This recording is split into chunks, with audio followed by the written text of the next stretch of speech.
Holt's work. I'm sure that you have read How Children Learn, How Children Fail, Teach Your Own. You may have had an opportunity to see lots of times on tour and talking on television or on the radio, John Holt, who's probably the best known, most vocal commentator on unschooling and particularly home-based education in the country right now. Uh, Also, I understand he's a magnificent cello player, so maybe some germane questions about that would be refreshing and useful as well. Here's John Holt.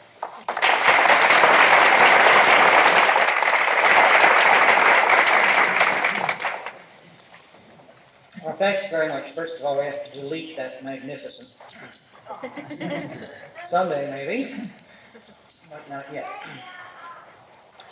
How many people still remember those instructions about how to get to? We'll have a run through again after the meeting, I think.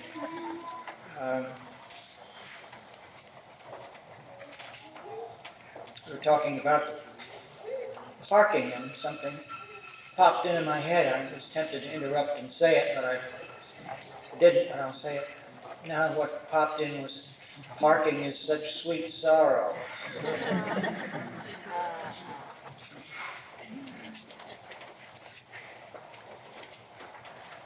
Well, thank you for coming. Thank you for inviting me. It's nice to be here.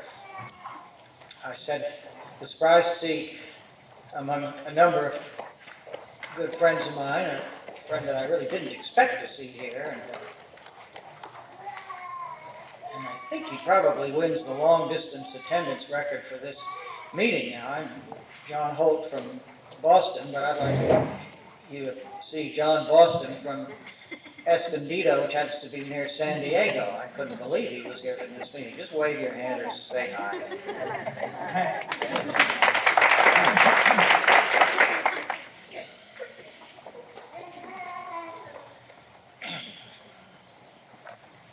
I want to talk about a number of things tonight, and first of all, though, I am probably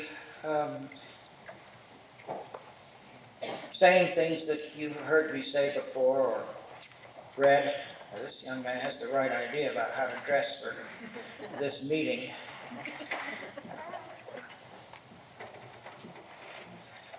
Oh, but I guess before I get into what you might call the body of this formal address, I want to ask just a few questions to locate the audience. And perhaps one way to start would be by saying, how many of you, I'm asking here for a show of hands response, I wonder if we could remove that rattle. Thank you. Experience has taught me that good things to bring with little kids, and I love to bring ads, so get it all. What this young man is divesting himself of his coveralls. You're very smart.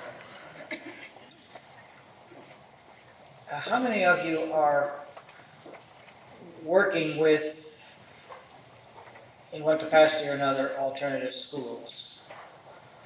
All right. Thank you very much.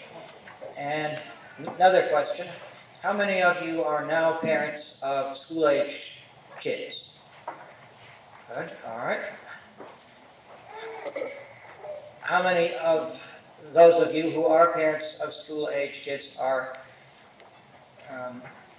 sending them to alternative schools? All right. How many of you are teaching them at home? Big crowd. All right. Now this next one will be for those of you who are parents of children who are not yet of school age or expect to be soon to be parents of very young children. How many of you are seriously considering the idea of, well, let's say teaching them at home? All right, and how many of you are seriously considering them, sending them to an alternative school if there's one near you that was within reach? Okay, good. How many of you are teaching or otherwise working with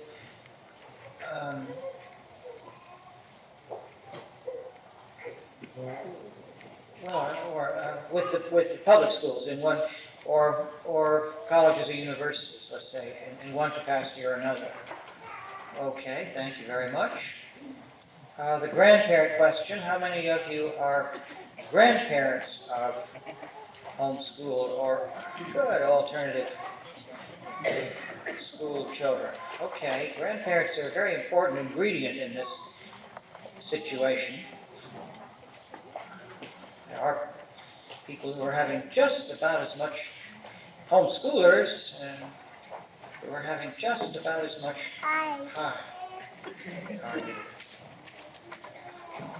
trouble with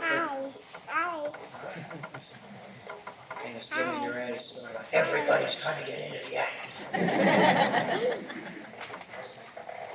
Our folks are having about as much trouble with grandparents as they are with superintendents, so it's extremely important to have friendly and supportive grandparents in this alternative education movement.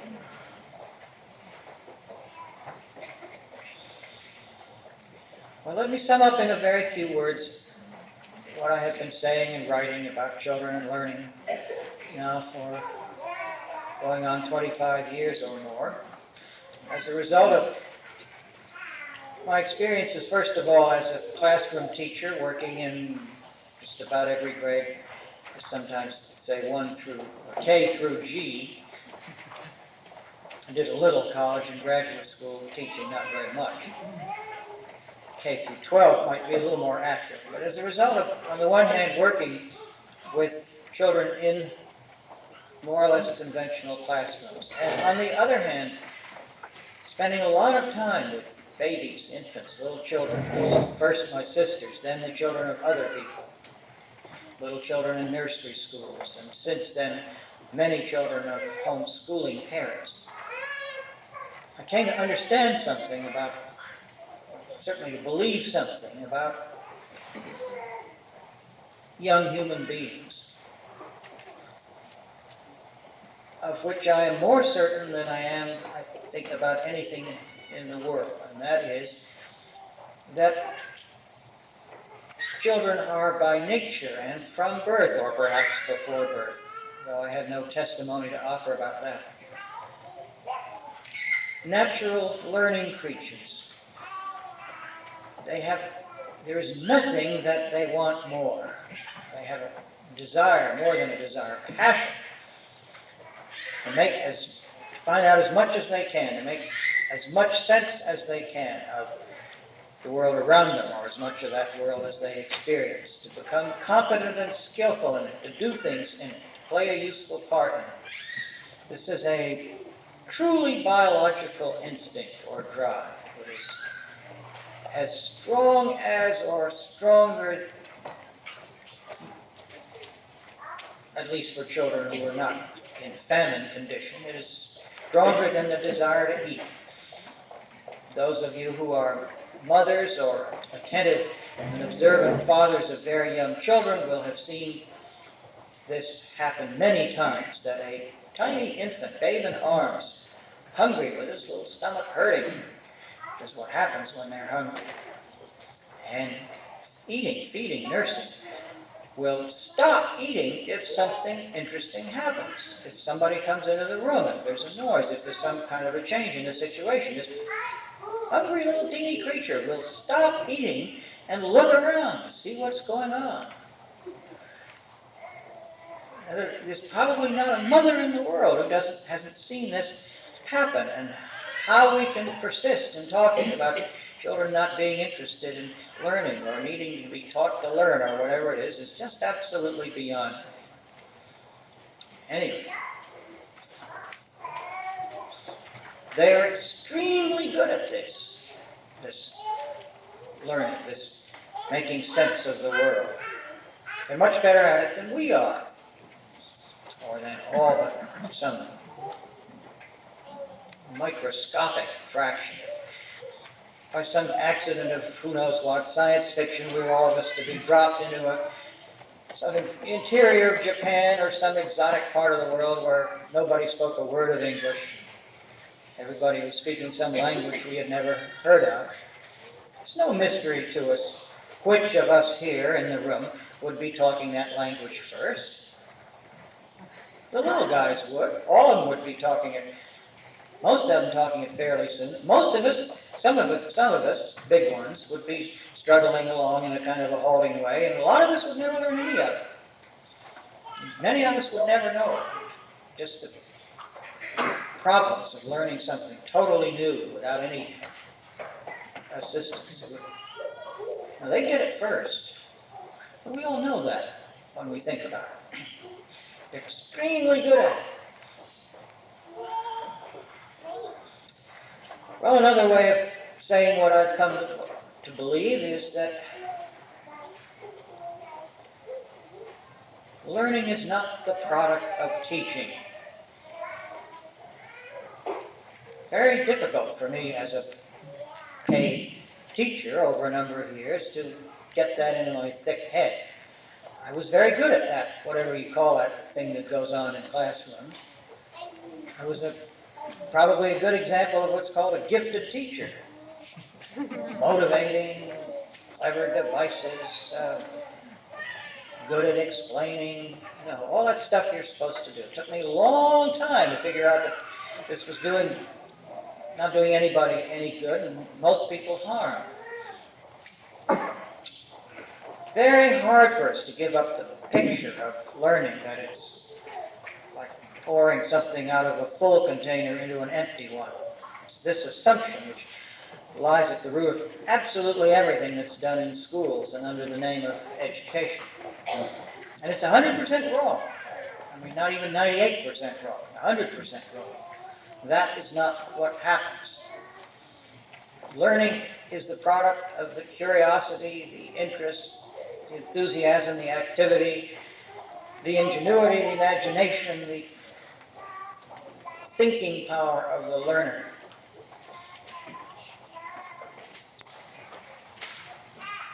Now, there are things that outsiders, whether grown up or whatever, can do to assist this process, and I'll talk about them in just a few minutes. But the work is done by the learner. These little people are not empty receptacles into which knowledge is poured. They are not sponges soaking up knowledge. They are not little lamps to be lighted, as somebody else likes to say. They are not any of these metaphors. They are, in the most strict and literal sense of the word, scientists. The things that they do to create knowledge out of experience, which is what learning is, are exactly the same as the things that the people we think of as scientists do in their laboratories.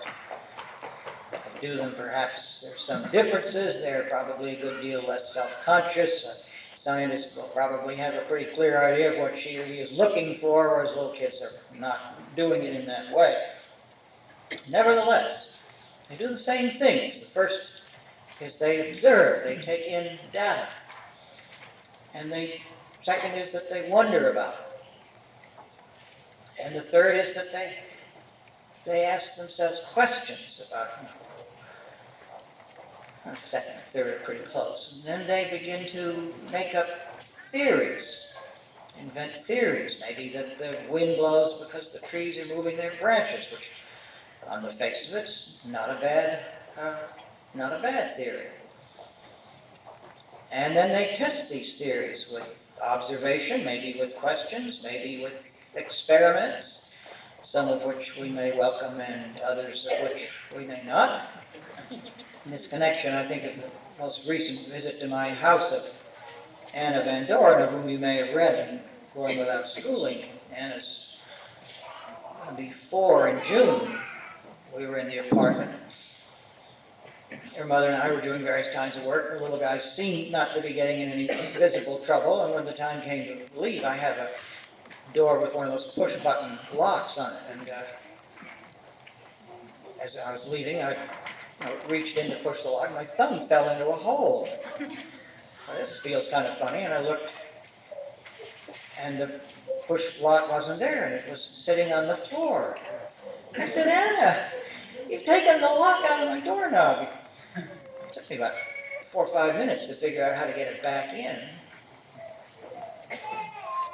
Children tend to like to do experiments right up into to the point where no further experimenting is possible, I guess you'd say, up to the disaster limit. And it's very good on learning, but it's sometimes tough on the lab.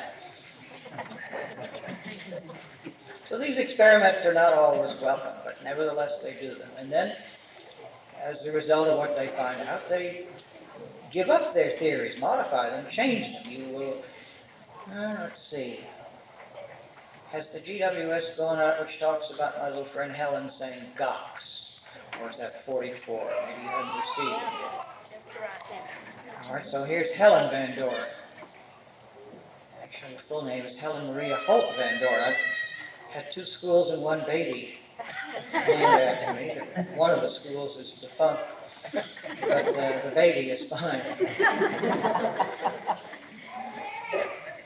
Anyway, Helen has been for some time using the word Gox to say socks. And this is a mystery to us because she knows how to say the sounds and says it in lots of other connections. Indeed, it was one of the first sounds she said, and it had multiple meanings, including that she wanted a nurse.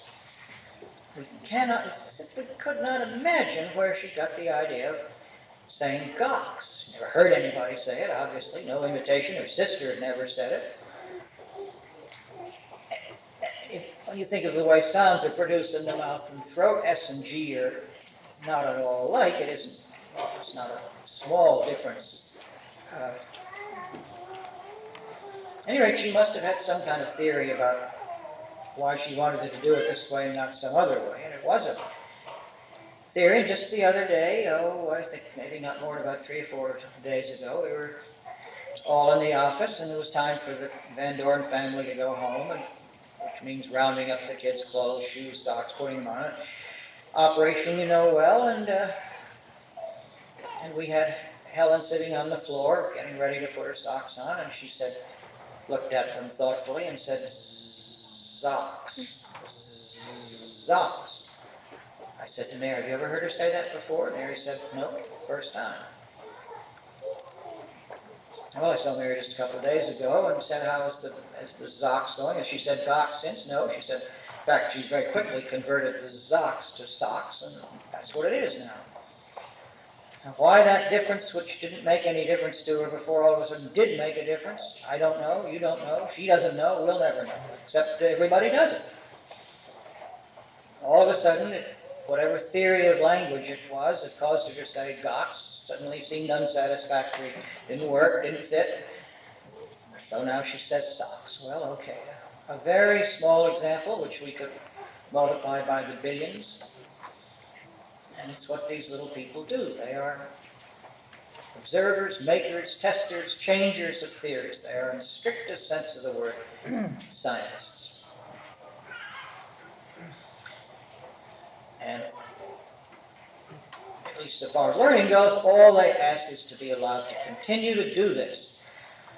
Now, what we can do, I come back to the point about what can adults do to help. Because we are, in many ways, an essential part of this process. I don't claim that children would ever learn to figure out how to talk if they were surrounded by deaf mutes. It wouldn't happen.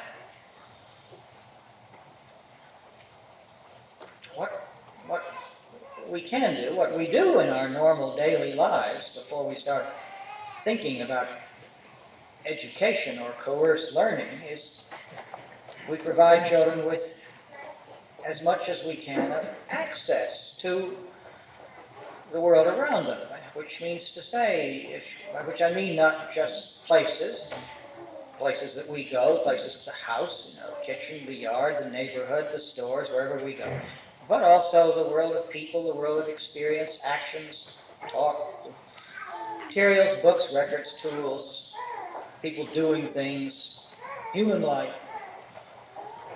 What we can do for these little guys is provide them with as much as we reasonably can. I say reasonably, I'm not saying you have to make your whole life into a field trip. As we reasonably can with access to our own lives as we lead them. If you live in the woods, that means the woods. If you live in downtown city, it means downtown. I mean, wherever we live, whatever we do, as far as we can, we open up that world to children. let them see it, let them be part of it. And we answer their questions when they have them, and they have lots of them. Some of you will have discovered that when your children are getting on, hi again.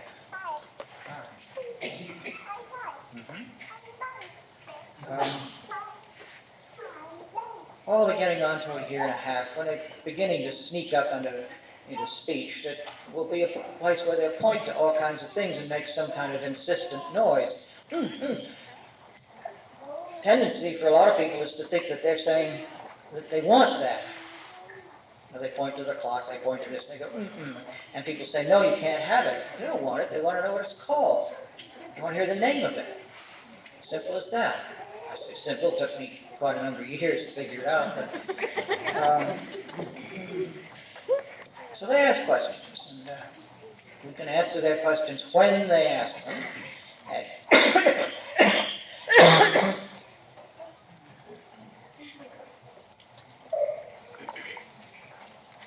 Give help if and when it is asked for, and not too much at a time.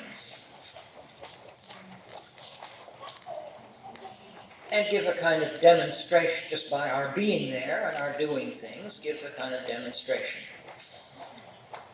of various sorts of adult skill and competence.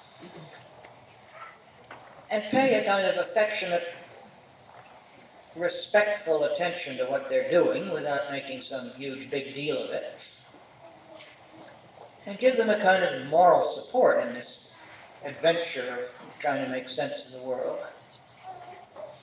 And the best way to give this moral support is, in fact, to trust them, to understand that they are indeed passionately eager to learn about the world, extremely good at doing it, and will, in fact, do it in their own way, in their own time. Not to say they're going to know everything about everything, but nobody does. And that's how we can help. But ours is a very minor role, and theirs is the major one. Okay, well, I'm preaching to the converted. I know if you weren't already convinced of this, you wouldn't be here, but I want to say it anyway. All right, now the next part of my talk is about something different. Much of this conference has to do with the future, and I want to talk a little bit about the future of homeschooling in the near-run future, the next 10 years or so, and by extension, to some degree, of alternative schools. We are, from a legislative, yes? Yeah, sure. Now, you don't have all this electronics at your disposal, so you've got to speak up and not too fast. Certainly are convinced, and I agree with what you say. People will listen to me, and I'm not the one who's convinced. I'm not smart, but I'm a listener, sort of friends, people connected to me.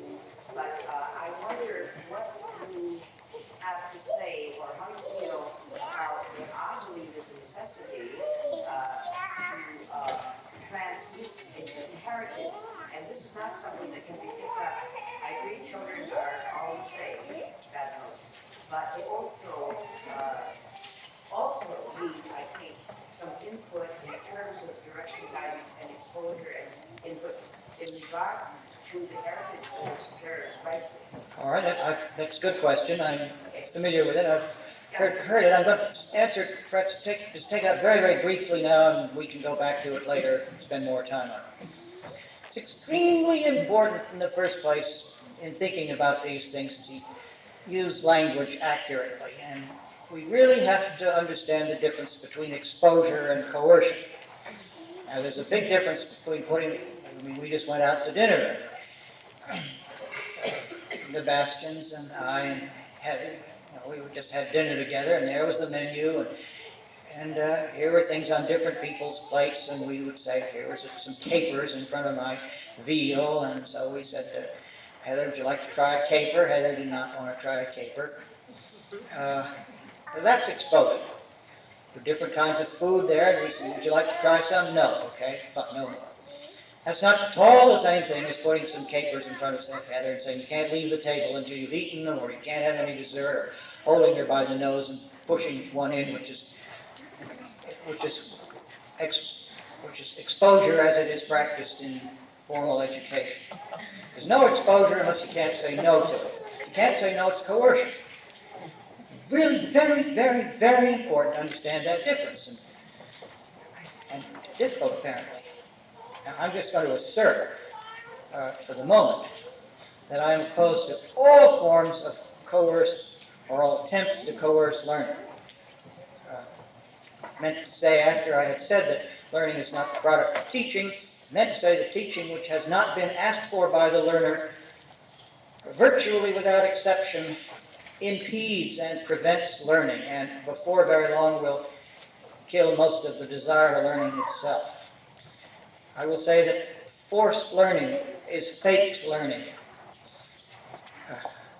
I had the great traditions of culture, etc., etc., etc., etc., etc., by which I suppose we mean Shakespeare, whatever, thrust at me. I was clever about playing the school game. I could do that trick, and so I got my A's and B's and went to high-powered schools and colleges and so forth. Most of the people who are told to play this trick cannot play it, don't play it well, fail to play it altogether. We have to understand we're going to probably have to agree to disagree about this, because nobody who walks into a room believing in some kind of forced learning is going to walk out of the room not believing in it because they've heard me preach this little mini sermon about it. But I want you to be very clear about where I first, and I should say, by the way, that I suspect that the number of homeschoolers or alternative school people who really agree with me is probably well under 50%. I mean, I think this is a minority view, even among homeschoolers. You don't have to believe what I just said to be a homeschooler or run an alternative school. But I'm the one who's sitting up here, and that's what I think. I think, you see, if it is part of the cultural tradition, it is there. Children are very interested in what is there. They're extremely interested in what is most interesting to us.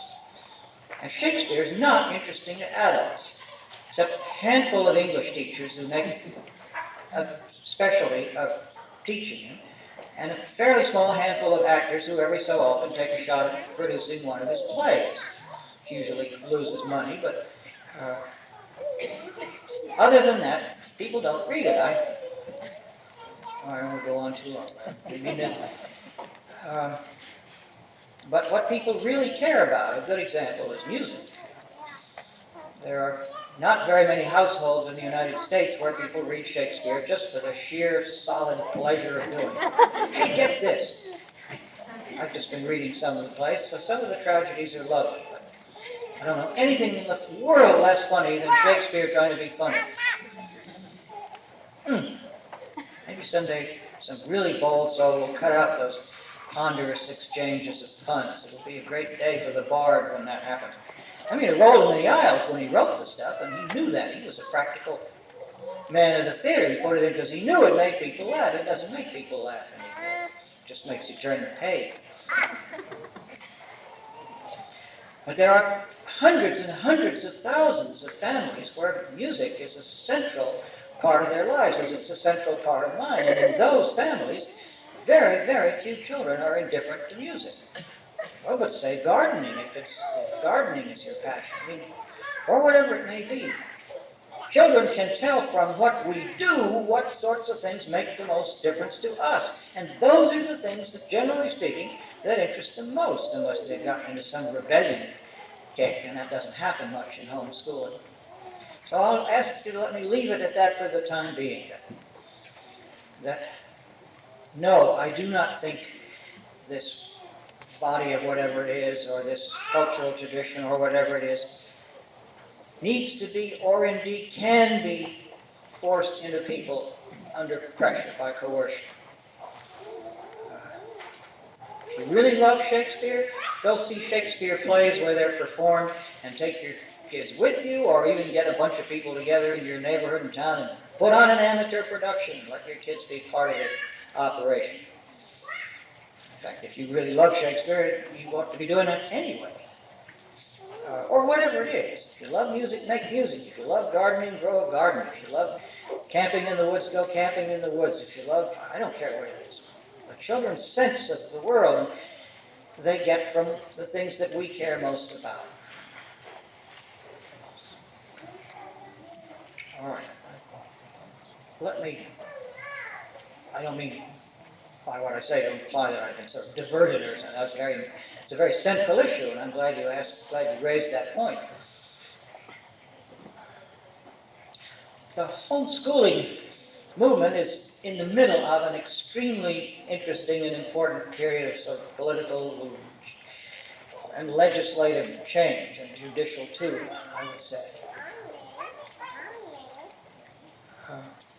10 years ago, 5 years ago, I think you could have said accurately that the great majority of people who were teaching their own kids, and not just underground, not just hiding out, were doing it, were making use of what you would have to call loopholes in the law of one kind or another. Things which had been put in the law not with homeschooling in mind, but with something quite different. In many places, in many states around the country, the compulsory school attendance laws had some kind of a clause in them about kids have to go to school or get some equivalent kind of instruction or education.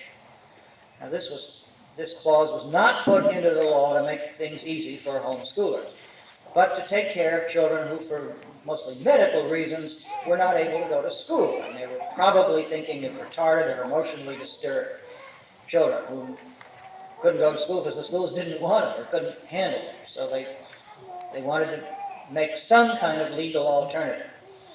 But the farthest thing they could have had from their minds, the legislatures, when they put these clauses in, was that people who had the choice of sending their kids to school, people whose kids were, as they say, normal,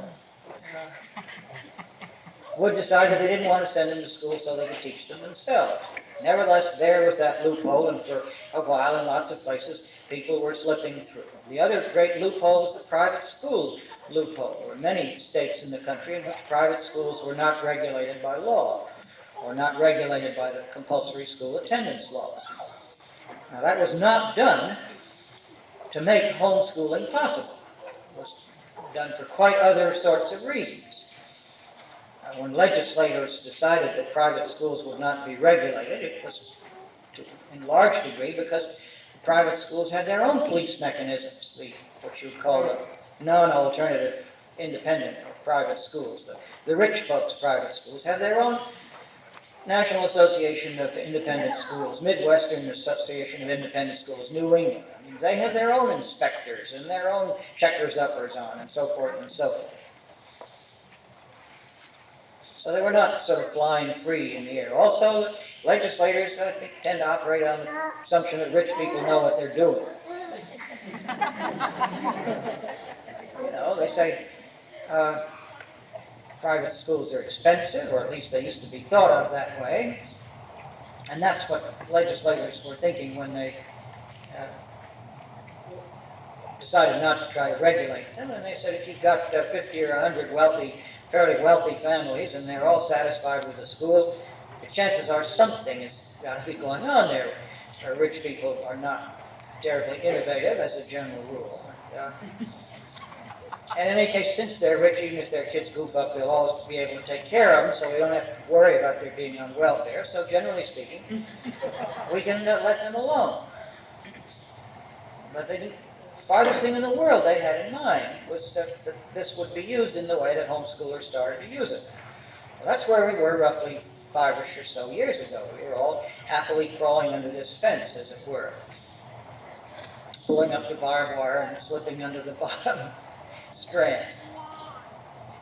And it was very nice while it lasted. I mean, there was no regulation and no tests and no papers to fill out. Some states will one page something or other about my home is a private school, and it was very nice, but it perfectly obviously wasn't going to last. It was obvious to me that it wasn't going to last. Could not be made to last. And as we got bigger and stronger and got to be heard more of, and one thing or another, that people the courts, the public schools themselves, the legislatures were going to begin to pay attention and say, hey, what about this? Well, about roughly 3 years ago, we began to see, I say roughly, it differs from state to state, but we began to see the beginnings of attempts, in some cases in the form of laws and in some cases in the form of administrative regulations, attempts to make homeschooling illegal or virtually impossible. Maryland and Georgia and other states. For a while in California, which had been one of our chief homeschooling states, the authorities began to try to think of ways of making this very difficult. And a couple of years ago, we, at Growing Without Schooling certainly, felt that the homeschooling movement was in a kind of fight for its life. Well, I don't mean to say that the fight isn't over, but in fact, none of those attempts to rule out homeschooling, stamp it out, make it impossible, none of them succeed. In no place has a legislature written a kind of anti-homeschooling law in that sense. We've been under lots of pressure to do so. What they did start doing is, I should say, a similar thing was happening in the courts in a number of states in which people had been homeschooling through the private school option. The courts began to say home all by itself can't be a private school. That was our situation in Virginia before the law was passed there. So the loopholes were being closed up. The fence was being repaired so that animals couldn't get out through the bottom. But at the same time, the legislatures began to put some kind of a gate in the fence. One way or another, they began to try to legitimize homeschooling, to make it explicitly legal. Say, yes, people can teach their own kids if they do this, that, or the other. And since then, there have been a considerable number of these kinds of laws passed. I lose track. In GWS 44, I think, when we sent it to press, we said there were 14 states considering such laws. I believe that since then, at least 3 of them, maybe 4, Arkansas, Wyoming, New Mexico, state of Washington, we had a very tough time in the state of Washington, have passed one or another kinds of legislation. Making homeschooling explicitly legal with this, that, or the other condition. And we expect many more states to do that. We'll probably see more even before the end of this legislative session. And I would hazard a rough guess that we'll continue to see half a dozen or a dozen states a year doing this, and dozens, perhaps too many a year. And I would say that within 5 years we will probably see very few states in which there is not some explicit reference to homeschooling in the law. Now, I consider this an extraordinarily important move forward, even though in many cases I'm not happy with the qualifying restrictions. Many of them talk about the use of standardized achievement tests. And though that is not a problem for probably 80% of homeschoolers, it can be a very serious problem for people whose children are late starters in reading or in whatever else it may be, or happen not to like arithmetic or be a little afraid of it or something. And I think it's a very important step forward that homeschooling, legislators are beginning to see homeschooling as a legitimate activity rather than some kind of weird, strange outlaw idea. Now, what I think we have to do, along with getting more of these kinds of laws passed, we have to do, and we'll probably be 10 or 15 years at it, is educating the legislatures, and particularly the individual legislators, away from rigid curriculums, standardized achievement tests, all kinds of attempts to reduce human beings to numbers. because I think a lot of them are ready to say now, in fact, well, yeah, people can teach their own kids if they do it just the way the schools do it, but that's obviously not satisfactory. But we have to get them to see in one way or another to get into law is at least some of the spirit in which I talked to you at the beginning of this meeting, some feeling that there are other ways besides the rigid curriculums of schools and the endless little numerical tests. There are other ways of observing and taking note of learning, of observing children's growth in the world, and so forth. Now, this is already being done, of course, in some places. But I would like to see, for example, something in the law, some kind of amendment somewhere down the line saying that parents and educational authorities in evaluating the learning of children may use, but shall not be required to use or restricted to using standardized and other numerical tests. Now, I don't think very many legislatures would pass such a resolution if we introduced it tomorrow. But I think if we do the right sorts of things, then it's very possible that a great many of them will do so by, let's say, a decade from now.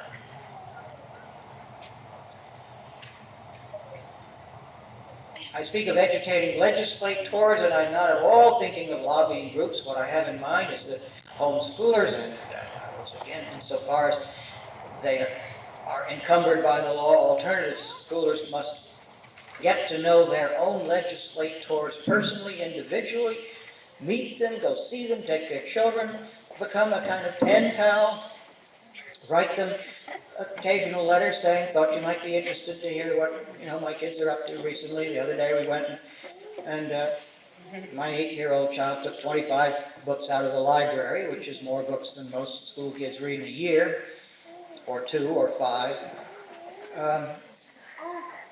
We have got to begin to get into a kind of continuing communication with these people so they begin to understand, as we understand, how this organic natural learning takes place.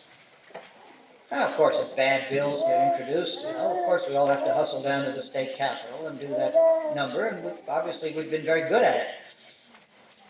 But that's not all. I mean, the idea is I don't write my legislator except when some kind of legislation is coming up that I'm worried about. This doesn't seem to me to be enough. I really think we have to try, as far as we can, we have to try to bring these people into the homeschooling family. And it is a family, a collection of families. So I see this as the main part of the future of homeschooling in the next decade or so. I think alternative schools can play a very important part in this, as indeed the Clonlara School and the Santa Fe Community School and a number of others already have, by providing a kind of support for homeschooling families. I don't know if Santa Fe was the first school to do that. It's the first one I knew about that was doing it, but at any rate, but by now we have a number of independent alternative schools around the country which not only have their own buildings and classes, and there's a physical school there in place, but they also provide a kind of legal and educational support to homeschooling families. Many of them might be on the other end of the country. I would like to see a much larger network of these kinds of schools. We now have, I guess around the United States, several dozen, but we'd be in a very much stronger position if we had many hundreds of them. Let's see here. Excuse me a sec here.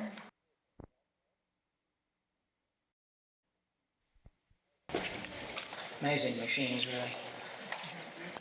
I think the small tape recorders, and they are now really quite astonishing sound quality, are one of the great educational tools of our time. And for all the talk about computers, I think this is a gadget which has many other kinds of possibilities which I don't think we have done as much with as we might. Like a typewriter, this is a machine which is really fascinating to a lot of children, and the experience of saying things into it and then hearing them back very strange, very powerful. All right, now let's see. So I was talking about a very large network of hundreds, thousands of alternative schools, independent schools around the country, in some cases public schools, because there are public schools that also offer this kind of support. The number is not very large, but it's also growing.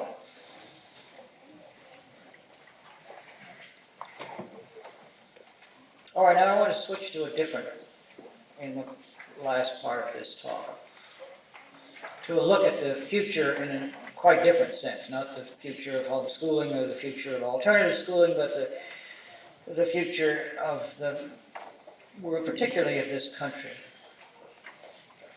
First thing I have to say is that everybody who talks about the future is guessing. Nobody knows. There is no future. It doesn't exist. It isn't as if we were riding along on a train and 20 miles down the track there was a station that we were going to pull into, and it was just a matter of talking about what it was. The future isn't there. We make it as we live.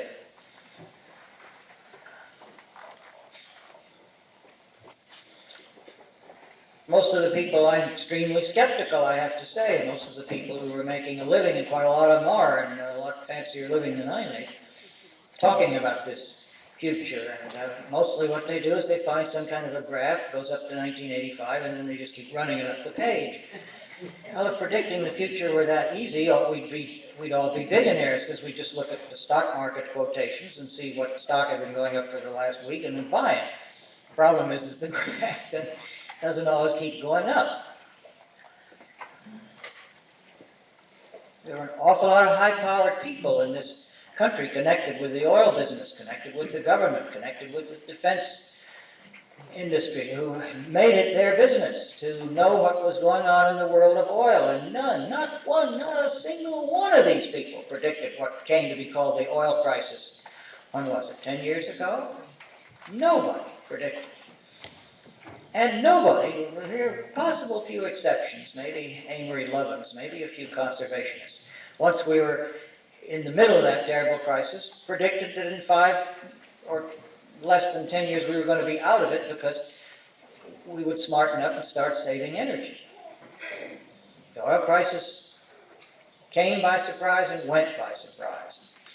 So it's not easy. One of the big future books, I wish I had 10% of the money that it's made, talks about the Sun Belt and the motion of industry, the economic flight from the north to the Sun Belt, and it says this is major trend in American history, and it's irreversible, it's going to continue, we can just see more and more of this happen. Well, I get a certain wry amusement out of this. I come from the old frost belt up there in New England, and we are the most as regions go, at the moment, the most probably economically prosperous region of the country. We have the lowest employment rate. My home state of Massachusetts has the lowest unemployment rate of any industrial state. My home city of Boston has what they call an office vacancy rate of 1%. Of course, Houston has about 30%. So the old frost belt isn't doing too bad. Right now what we're worried about is drought. But that's going to be a big problem for the whole country.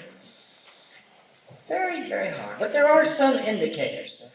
Nothing is certain. There are some indicators that give us, I think, a pretty strong indication of the way some things are likely to go. There are really big, deep sort of trends. And I want to talk about just one of them tonight.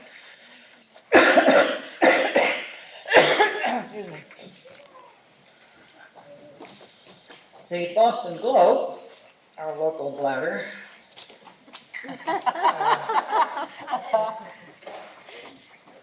it's a kind of nice paper. I don't know how much news in it has, but it has a lot of good writers, and they have quite a lot of fun.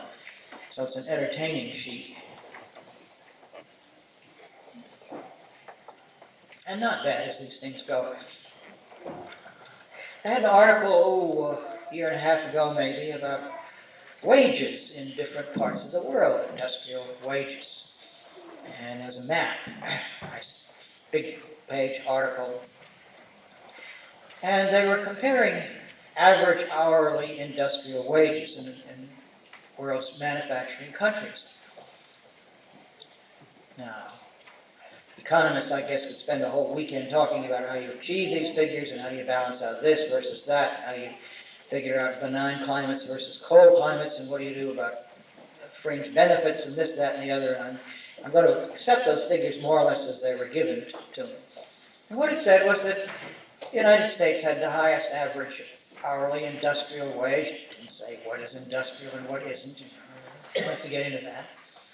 And it was something like $10.77 an hour. And then there was Canada pretty close behind, and Switzerland, and then a bunch of the Western European nations, $8 or so, $7.50, and then Japan, $5.50, and then Mexico, Brazil, some down the $2, $2.50 range, and then we got down to what they call the Pacific Rim nations, Taiwan, Hong Kong, South Korea, a couple of others maybe, and these were running $1.25, $1.50 an hour. And then India, figure they gave us 39 cents an hour, and Sri Lanka, which us old cats used to call Ceylon, near India, was 21 cents an hour.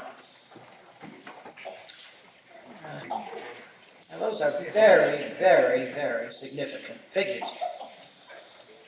At one point in the article, they quoted a young woman who was working in one of these new electronic shops in Hong Kong, whither the American computer manufacturers are fleeing just as fast as their legs will carry them. Those that are still in business at all, I should add. And that little future balloon went down in a big hurry, and has yet further to go, I will add. That revolution lasted about 2 or 3 years. But someone was talking to this young woman who was earning $1.22 an hour, making whatever it is, and just happy as a clam to be enjoying this wage, which was probably 10 times, 5 times higher than anything they had seen a decade before. And she said, of course we know it's only going to be a matter of time before the jobs all go to some place like Sri Lanka, where they only have to pay 21 cents an hour. And the picture is for me, is of jobs as a kind of great flock of migratory birds which fly from one place to another, settle down, and deposit a certain amount of wealth there while they're there, but soon take off again looking for some other place where the wages are even lower. And it's not a bad figure of speech. We saw that happen in this country when the northern industries, this was certainly true of the mills in New England, went down south where they could get non-union and cheaper labor. So with the modern mobility of capital and the multinational corporation, the jobs do in fact tend to, are pretty free to, many of them at any rate, are pretty free to migrate to where the wages are lowest, and that's where they're going to roost.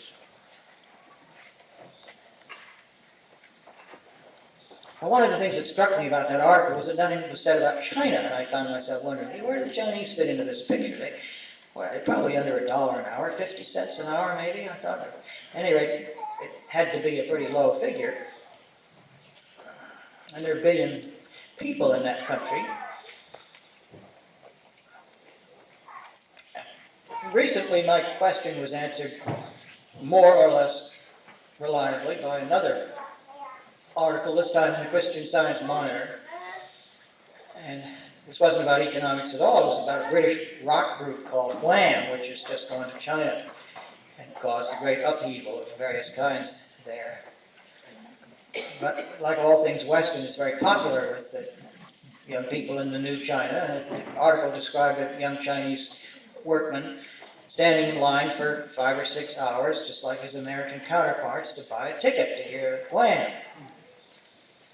And it said in passing that he had to pay, for this ticket, he had to pay 5 yuan, parenthesis. $1.75, or 2 days' wages. 2 days' wages. If you figure an 8-hour day, we're talking about just a little bit more than 10 cents an hour. And there are a billion people over there, most of whom are ready and eager to work at that kind of wage. Now this is bound to have a lot to say about not only our future, but the future of all of what we think of as the highly developed, wealthy countries of the North Atlantic, let's say, community.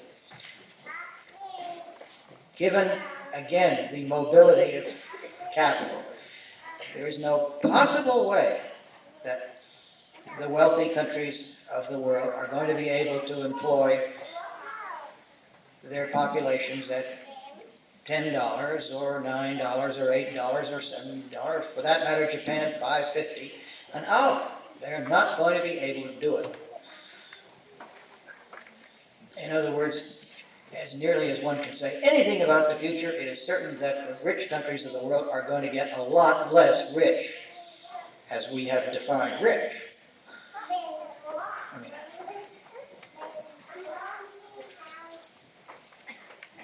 and what the consequences of that may be, we've talked for a long time. There could be whole conferences, I hope someday there will be, there are not any yet, about what this really means. None of the people who were running for election in the last campaign, even those who talked glibly about new ideas, none of them seem to have the faintest idea that this is going on or what this means or what they might do with it. This is going to call for a lot of hard thinking.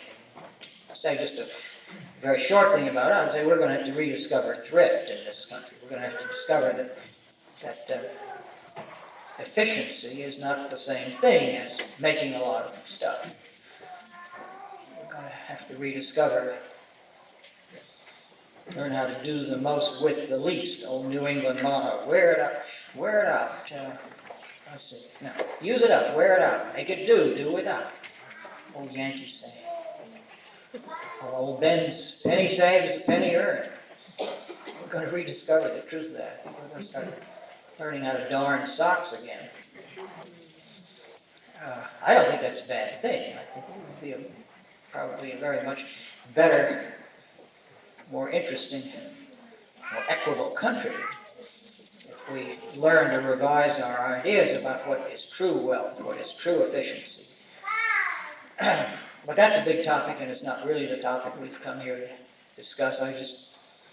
If we're going to be talking or thinking about the future, I think this is an element in it that we can't afford to neglect. Okay, well, that's all for the big formal speech, if it struck you that way. So now we can move into some kind of questions, discussion, comment on whatever you want to talk about. I mean, we can talk about any of the things I've talked about, or if you came here wanting to talk about something else, we can talk about that too. Unless I don't know anything at all about it, I will tell you. I can tell you how to begin on the cello. I can't tell you how to become a magnificent player. Well, as soon as I learn, I will tell you that.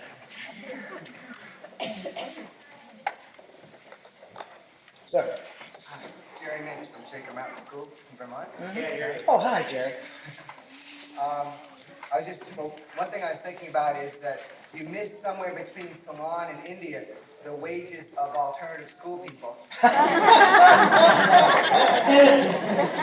Yes. It may mean that industry may flock to the free schools, I'm not sure.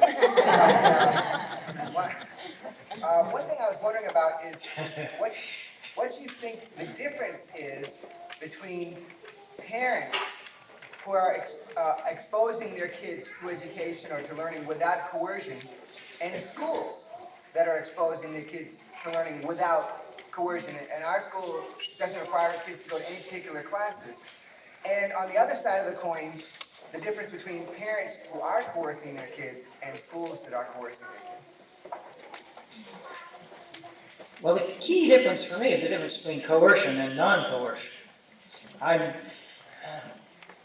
other words, if I thought that homeschooling movement was made up largely or entirely of people who wanted to coerce their kids and just thought they could do a better job of it than schools could, I wouldn't spend 2 minutes on this activity. My interest in homeschooling, and for that matter, alternative schooling, and I was interested in alternative schools before I became interested in homeschooling. My interest in it is that it makes it at least possible for those people who want to give their children a natural, organic, uncoerced learning experience to do so. Not everybody is going to use it that way. People start schools which they hope will be even more coercive than the schools exist. There are certainly some people who teach their children thinking that they can pound in learning faster than the local schools were doing it. I don't think many of them stick it out very long because they find out it doesn't work.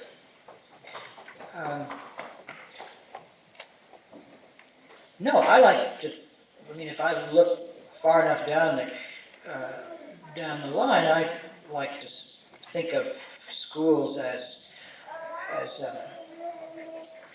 learning experiment activity centers, somewhat analogous to public libraries, although rather wider in scope. Places to which people can come if they feel like coming, to do the things that they want to do, for as long as they want to do them. And I would hope that somewhere we would find a way to call these places something other than schools, because they're really very fundamentally very different. A club would be nice if we just kind of dare to do it. We have a film that a friend of mine, my friend Peggy Hughes, made in Denmark of the free school there. The film is called We Have to Call It School, and the film begins with this young Danish teacher there saying in English, we have to call it school because if we didn't, they wouldn't let the children come here. So. But it would be nice if in our minds we thought about these non-coercive gathering and activity places as something other than a school. I like club. Club has a, but you can pick what word you like or invent a brand new one. Ultimately, I suppose I'd like to see all schools evolve this way. I don't think, certainly not in my lifetime and not in any future that I can see, can I imagine legislatures striking compulsory attendance laws off the books. But I can imagine more and more schools defining attendance in just the way you define it. So that the difference between being in school and not being in school gets so fuzzed over that you can't tell any longer when somebody is in and when somebody is out. Now, have I spoken to your point, or was there something other you'd like to get out? In other words, do you consider that it would be advantageous for a parent to homeschool their kid in a non-coercive way rather than let them go to a school that was not coercive? Or if you were a homeschooling parent and there was in your area a non-coercive school that kids could go to, I would be ready to leave it up to those children and those parents to decide how much they wanted to make use of it. Some families, the kids would be there a lot of the time, and other families they might not be there much of the time. I think of my friends the Wallaces in Ithaca. Now, their public school system has, as a matter of fact, said to them, you're free to come and use us any way you want to, anytime you want to. In fact, there's nothing for the public school for them to do there. These are by now two extraordinarily accomplished musicians, and they spend 6, 7, 8, 9, 10 hours a day working on music. What in the world are they going to do? What has school got to offer them? But if you were very interested in the kinds of things that are likely to be done at school, or something that needed more people, let's say drama, which is a hard thing to do in small groups, well then it might be very interesting for you to. So if these resources were there, we'd say to people, children, their parents, those of you who want to use them a lot, use them a lot. Those of you who want to use them occasionally, use them occasionally. I wouldn't try to make that decision for anybody. I think most homeschoolers would be very glad to have some kind of gathering resource. Well, one of the advantages of such a place is that, of course, a gang of people can get together and buy things which none of them by themselves might be able to afford or make sufficient use of. Well, they can do it now, but the question is then whose house is it at? And, there get to be problems like that. If there is a central gathering and meeting place, well, that's all the handier. And one of the reasons that I went from thinking about alternative schools to thinking about homeschooling is that most of the alternative, in the sense that we're using it here, I mean, the word has gotten so fuzzed up in the public education system that it no longer has any real meaning. Most of the true alternative schools of the late 60s and the early 70s are long since gone, mostly for lack of money. It's, you know how hard a struggle it is, even with Sri Lankan wages. And even with those kinds of sacrifices, very few schools were ingenious enough or resourceful or lucky or whatever to keep going. We had a gang of them in the Boston area. I don't need one. Maybe one, but they've all disappeared. A lot of them were doing wonderful work. So I began thinking, what can people do that are not able to get one of these places going and keep it together? I suppose one of the things we have to learn is how can we do this in a way that costs less money without starving, without going into Ethiopian wages or something like that. We don't want to do that. All right, now I'm going to do a little number thing with hands, just so I don't forget, or so we keep some kind of order. Was it one here? Did you? Oh, I thought it was. I asked a question. All right, you'll be number one, and that's second. All right, second here, third here, fourth, lady with the red dress shirt. Okay. All right, 5.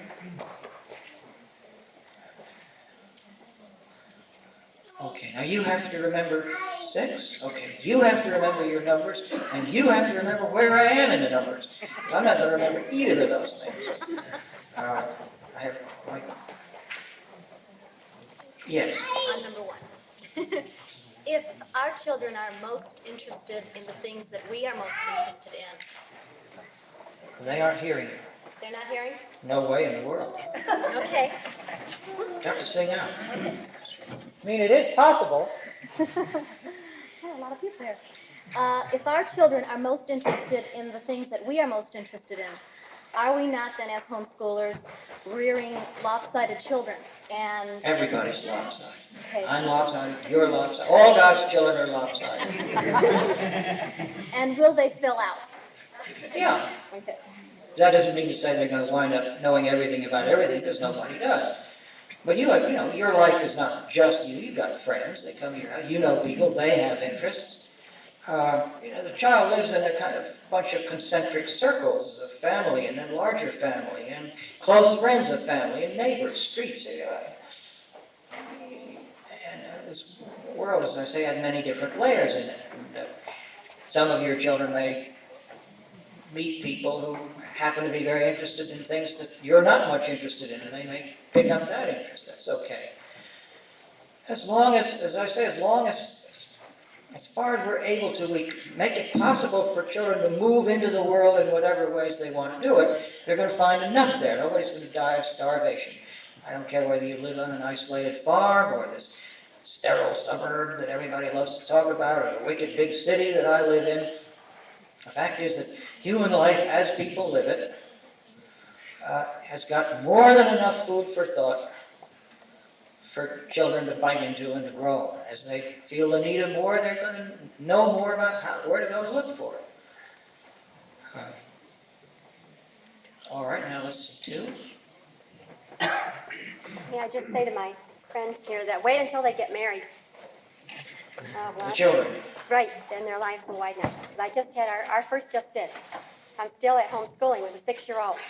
I just want to thank you, John, from my heart for having helped us very much here, and I don't have a question, but I wanted to tell you that today my sister-in-law had to hang up the phone in order to go across the street to walk her 3rd grader home because she has been molested within 400 feet of her own home.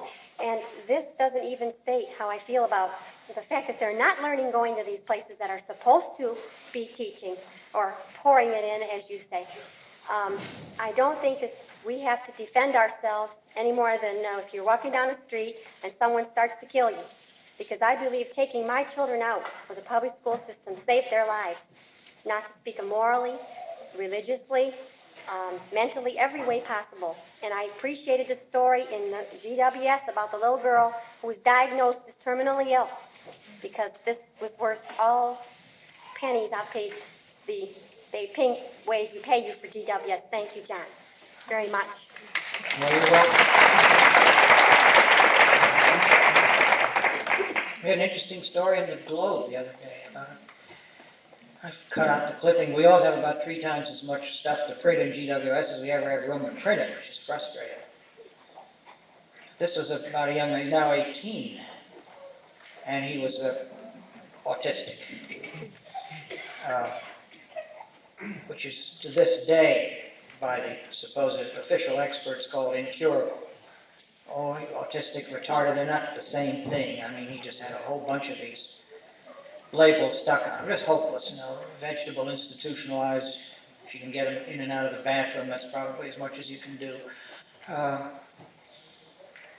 And somebody got interested in this boy when he was, I don't know, 7 or 8, noticed that he seemed pretty energetic and lively and light moving, and he got him started running. And running distances.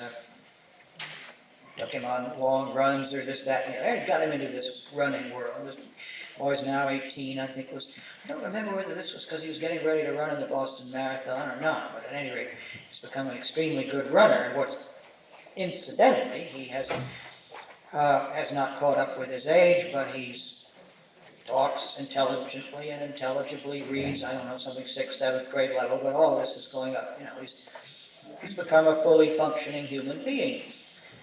Because he was allowed and helped to do the things that he liked best. I mean, that's, people grow through their strengths, not their weaknesses. One of the many simple truths which the giant educational, psychological, medical, etc. institutions don't seem to be able to learn is just that people learn by and grow through their strengths, not by having people pound away at their weaknesses. Somebody had the wit and imagination to see that this boy had a talent, a gift, a love, something he wanted to do. And then all this other stuff kind of went along with it. Well, we know that, and they don't know it out there. And it's going to be a long time before they do. Okay, now let's see. Yes. I have a lot of resentment against my public school education and further education here at the University of Michigan. Although I learned, as you said, to play the games very well and got good grades, but felt that I didn't develop a lot of interest because I was too busy playing the games. But I wondered how you answer the question that if I hear you correctly, that you allow the child to choose what he wants to learn. I can't imagine how a person would ever choose to learn things like trigonometry or things that they say later, but you're going to need that. Well, you will need trigonometry if you're a surveyor. In no other place and way. And I'm glad you picked that. Well, I didn't take trigonometry, but the algebra I used, for example. I didn't enjoy learning it, but I've used it a lot.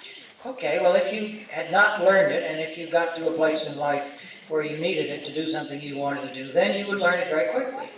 It's no mystery, you know, it's not hidden. Time to learn stuff is... So you learn things when you need them. You learn That's things. why the school system Right. says this is geometry year. Right. You learn things when we are, as a species, as a living creature, we human beings are incredibly good at learning stuff when we need to, if we have not been convinced that we're so stupid that we can't do it. Which, unfortunately, in a great many places does happen. I don't know who you're on right now, but I just want to point out that I'm enjoying learning algebra. I'm alternatively educated. Good. And thank you. What kind of school are you in now? Well, actually, it's a public school, but it's an attempt at being an alternative school. And it's not as close as the school I went to before it, Conlara. But it's closer than the standard public schools. And it has the atmosphere of an alternative school. But many of our classes are chosen, rather than besides beyond the state requirements that the public schools have to follow, most of our classes are chosen. Do you have friends in public school, regular public school? Um, What I wonder is if you feel in comparison that you're getting a far better education. Well, Obviously you do. I was in the public schools until 7th grade, and 7th grade I jumped around, and it was because of just all sorts of problems I was having in public schools. I would go into, but yeah, I think my education since I've gone into alternative schools has been infinitely better. Good, well, I'm glad to hear that. But I do want to make clear, as far as I'm concerned, I'm not trying to make, never have tried to make a distinction between public and conventional private schools. One of the, if you remember How Children Fail, you'll remember that somewhere along in the book I wrote, school is a place where children learn to be stupid.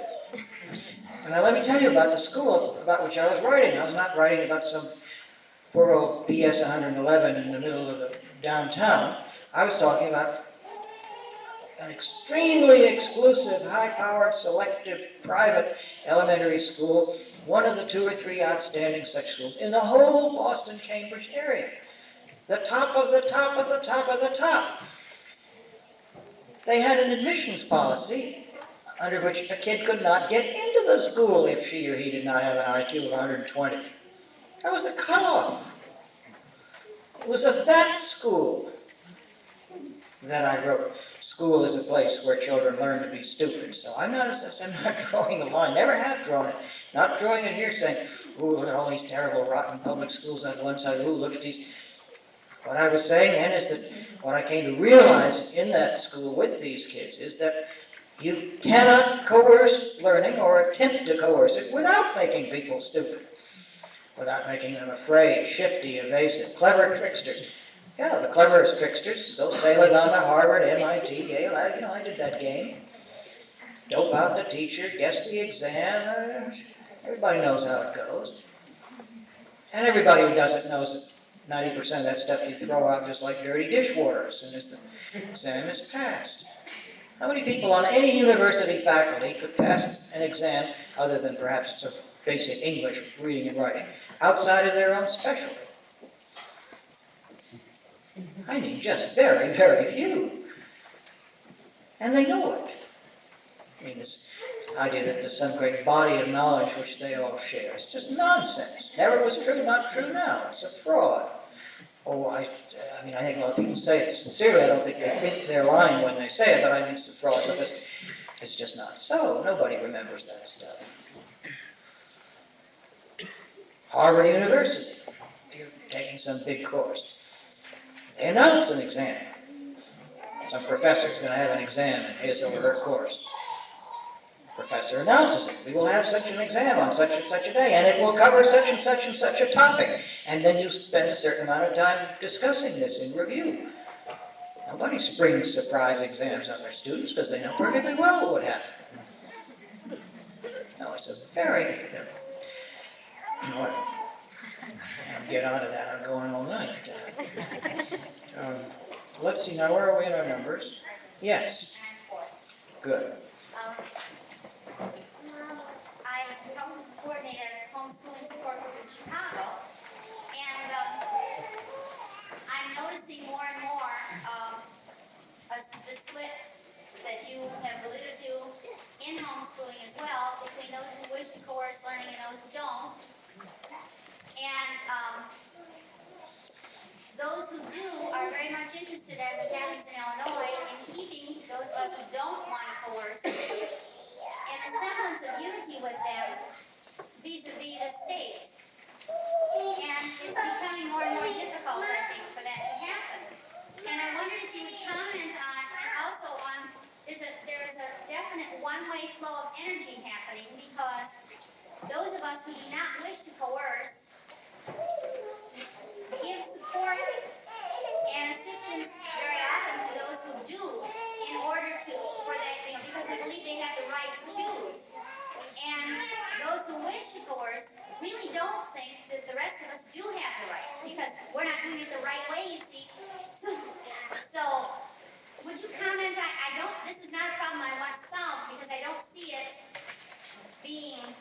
That's good, because it's, We're not gonna do that, but I would like a comment from you, if you will, on that, especially vis-a-vis, legislation and that sort of thing, when our interests tend to be moving further and further apart. And what would you think we should do in terms of strategies about this? thank you, Dorothy. I first think of something a friend of mine used to say, this isn't a problem, it's a predicament. Problems are, word problem cooks up in our mind a picture of something which we could make go away if we could just figure out the right thing to do. With things like death and taxes are predicaments, and they're just part of reality. Yeah, this is a part of reality, and we are living with it, and we're going to be living with it as far into the future as I can see. It doesn't trouble me that, and I would respond in several sections. In the first place, I don't think it's a cause for worry or concern or distress that we may be helping people to get rights which they would not help us to get. I'm not worried about that. I mean, now there's no reason in the world not to work together with people with whom we disagree about many things on those things about which we agree. Because if we improve the legislative situation, then we've made things easier for all of us.